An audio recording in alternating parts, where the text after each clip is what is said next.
I'm Ken McDaniel. Welcome to part 6. In the last video, we began talking about approaches that we've been using here in Springfield, Illinois to reach out to the community to try to set up Bible studies and help people come to know the Lord. In the last video, we talked about things such as referrals, using surveys and connecting those surveys with special topic Sundays, and then just simply doing door-to-door work. I'd like to mention now the importance of just simply using invitations. We have invite cards and several different types of invite cards that we use. This is just a simple card. Let me put it up there for you. That we use. It's got the information on the back, and then we have several different designs. This might be one that the guys would like to use more. It just again has the information of our place of worship and contact. This is one of the most recent cards that we've made here, and so again it's just got the information on it. I think that's probably not focusing in, so I apologize. Didn't realize that it was blurry like that. But again, they're just invite cards. You could, we have, let's see, we've got the one that just has information on it with our just a simple invite on the back of the card. And then we have one here that if we're going out and trying to set up Bible studies, this one has the information to write down the appointment on the back of it. And this one, when we're going out visiting people, maybe even using door-to-door, we have it that it says, sorry we missed you. We could use that in the hospital when we go to visit someone. But anyway, we've got these different cards set up. This is a card that I've made for myself. Again, just simple cards, but it's good to have something to give people when you invite them. If you invite people to services and you've got no information to give them, a lot of times they just simply forget, especially if it's a ways away from Sunday, if there's not a specific lesson or whatever that you're inviting them to. People just simply forget. So we need to always have a card to be able to hand to people. Invitations, it depends on who we're inviting as to how effective that they are. We try, and just like everybody else, there are times that I forget to hand out cards. I'll go through a period of time where I'm handing them out to everybody that I meet, and other times I forget to carry them with me. Let me suggest that we try to always remember to keep them in our pocket, keep them in our wallet, use them up quickly, because typically if they're in your wallet for very long, they're going to get scarred and marred, and so try to hand them out quickly, but keep them in your pocket. Now, the invitation, if it's somebody that we know, and somebody, especially someone who respects us, that invitation is going to be very powerful.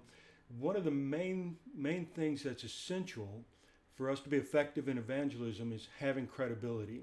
Remember the early Christians in Acts chapter 2 and verse 47, it says that they were praising God and they were having favor with God and with men, and the Lord added to the church daily those who were being saved.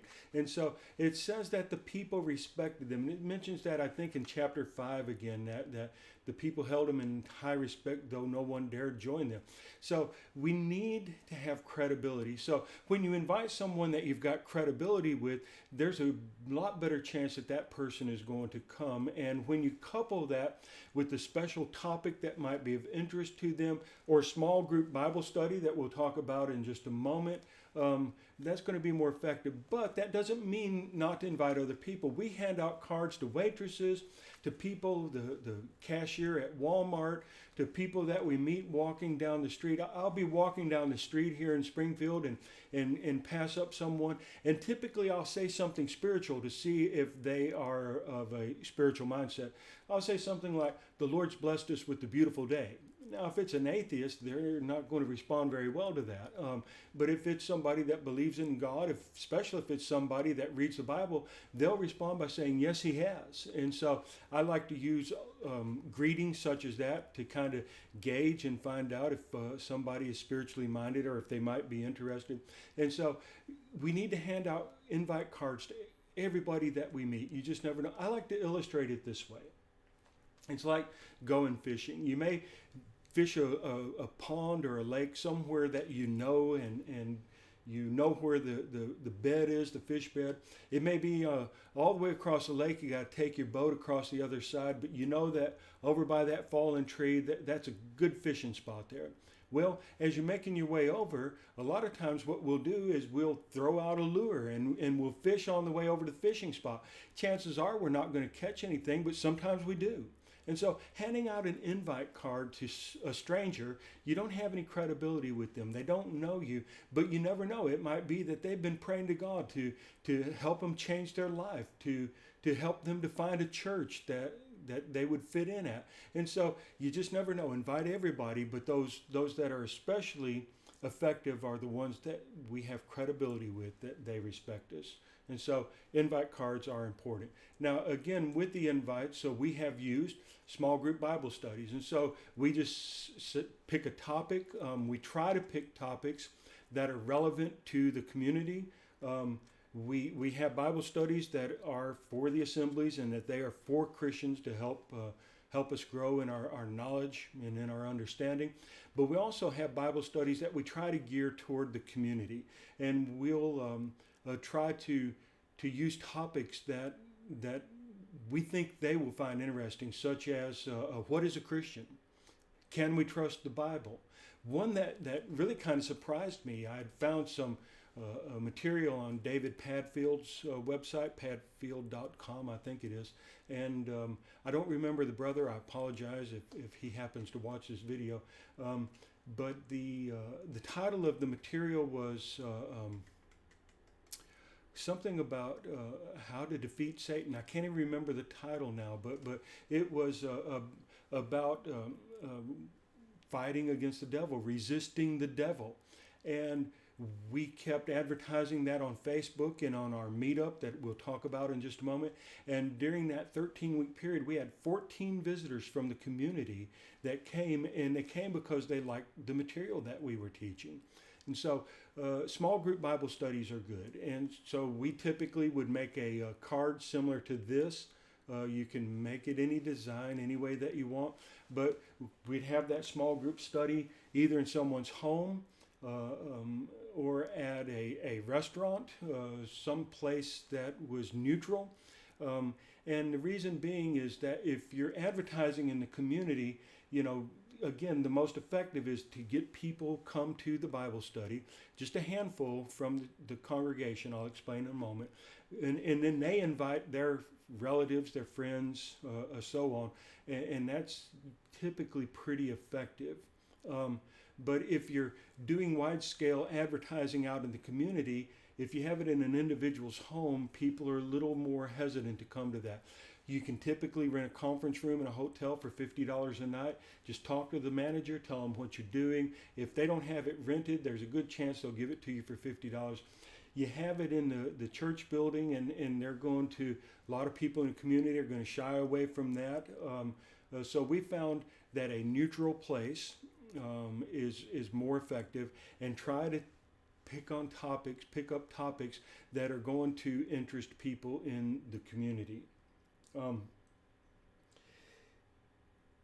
Along with the small group Bible studies, we often advertise those on Meetup. Some of you may be familiar with Meetup. We use that almost exclusively for our small group Bible studies. Here lately, I've not been using it, and I'm just wanting to be transparent and upfront. I think it works. Colton and Carrie, while they were here, in the first year that we did meetup studies, we had one in their apartment, and during that year, it was either 40 or 50 people. I know at least 40, but I'm thinking it was 50 people from the community came to that small group Bible study in their apartment. What was strange, and it was in a smaller town south of Springfield, about 10 miles south of Springfield, and people would come from Springfield to go down to it. They moved out of the apartment, they bought a house in Springfield, and they did small group studies with Meetup, and they got one or two people. People wouldn't come, so they quit doing the Meetup study in their home. We were doing Meetup in our home, and we were getting very few people there. We would get a few at the conference room in the hotel. We got a few when we do a small group study at the church building. We got a few. And so you just have to experiment is the point, and see what people will respond to. It's not that expensive, so just go on. If you don't know much about Meetup, go to YouTube, find out. You can get all the information that you need there. Another thing is we did was what I called Pick a Topic Sunday. The way that we came up with this is that when we moved into the building, we bought it in November of 17, and we started working on it at least to get it in good enough condition that we Christians could assemble there and stop having to spend the money for the hotel room. But we didn't get it really ready to invite people from the community until about April. And so in April, two things I'd like to share with you about that. April 22nd, it seems like, was the date of our first service in the building, our opening service, if you will. And so we wanted to have, on the Friday night before, we wanted to invite brethren from all over the area to come and to worship with us in what we would think of as a song and prayer service, with the focus, a theme of being praying to God, asking God to be with us while in our new leg of the work, that as we go out and do evangelism and try to help people come to the Lord, that He would be with us and work with us. And so we put together invitations for that, and we sent them out to sister congregations, Illinois, Indiana, Missouri, Iowa, all around the Midwest here. And our building, we were running around 15 in attendance at the time, and in that first we're doing it annually now, but we didn't do it because of COVID this year. That first year, we had 98 people that came to our song and prayer service. It was so encouraging. We also used that as an opportunity to invite people from the community. And so we did two of these cards. We did one that we sent out to congregations with a message about what we're doing, and offering them a place to stay if they wanted to stay over and help us work in the community, or stay over to the Sunday service. And then we did another one, this one, that we handed out in the community. And so it just was telling them about us and why we were singing, offered biblical explanation about our singing, explained that it would be a cappella. And so we didn't go into great detail. We kept it relatively short. And I don't remember how many, but we had a few people from the community come to that singing that night. We had it again the next year, and we had 110 people come the next year. And we had a few people from the community once again. So anytime that we're doing something special like that, we use it as an evangelistic tool also, to try to get people to come from the community. Now, the way that the Special Topic Sunday came about is that we were hoping we would get visitors from the community. Again, when we moved to the conference room in the hotel, we only had one visitor. And he said that his wife had heard our radio advertisement and told him about it, and so he wanted to come check it out. But all the other work we did, we didn't get anyone to come on that first Sunday. And unless you're living in a smaller town where you can get radio very reasonable or even free if you can do a radio program, we spent $1,700 on advertising and only got one person. And we found that there are better ways to spend the money in advertising. So radio advertising didn't work well for us. But on that first Sunday, we wanted to offer something to try to get people to come back the next Sunday and the next Sunday. From our door-to-door work, we worked very hard on that opening service. We did door-to-door work. We advertised heavily on Facebook. We put up announcements on Meetup, and we had 22 people come from the community on that first Sunday. And 20 people, it was somewhere in the 20s that we had. But I know between the first two Sundays that we had either 40 or 45 people, different people from the community on those first two Sundays. And so events, we're not going to do events like denominations, like Easter egg hunts and haunted houses and such, but we can do spiritual events. And it gives the members something to get excited about and to invite their friends and neighbors. And it provides an opportunity for us to reach out to the community. And so try to take advantage, try to think of different ways of getting people to come. So we wanted them to come back the next Sunday. So we did this Pick a Topic Sunday. We just did, again, a small business size card. And we didn't even have to go out door to door. Just as, and it's mostly me and Colton who were doing the preaching that we did this, but you could work it out to where it could be something that a few people in the congregation could do, but you're going to have to organize that with your preacher. Michael, I believe it is, Michael.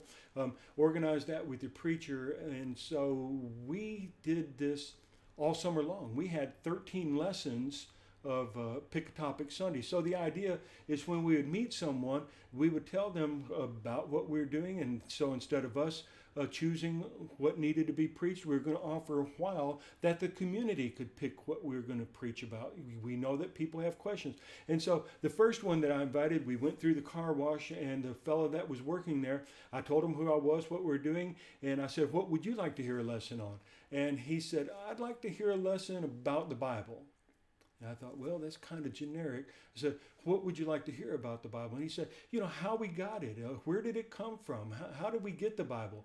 And so, very meaningful lesson. That was our first lesson. We got requests, and people would respond almost immediately. Out of several people that we asked, only a very small handful said they couldn't think of anything. Almost everyone within 3, 4, 5 seconds was giving us a suggestion of what they'd like to hear. We got a request about abortion, a request about tithing, how to get along with people such as your family, your coworkers and such. We got such great topics. I told Colton we may just become the Pick a Topic Sunday church because we're getting such great responses from the community. And so we would then advertise that, and we'll talk about Facebook in a moment. We would then advertise, we would say Joe, and we wouldn't give details in of what their last name was, but Joe from Springfield wants to hear a lesson this Sunday, and I don't remember exactly how we worded it, so forgive me for stumbling over the words, but wants to hear a lesson about how do we get the Bible. Can we trust the Bible? And I do a little 1-paragraph, 2-paragraph write-up about the Bible, the trustworthiness of the Bible, but use it as a teaser to get them to come and to hear the rest of the lesson. And so we would kind of coordinate, tie all these things together to get people to come to the services. And so you can do that. This will work out well. If you need this image, I'll be glad to share it with you. Just email me and let me know. I'll share it with you, and you can have your own cards made up. So what we've covered so far is the importance of referrals. We've talked about surveys and how we can find out information we want to know, and also use those surveys evangelistically to find out what people want to hear a lesson about and invite them to that lesson.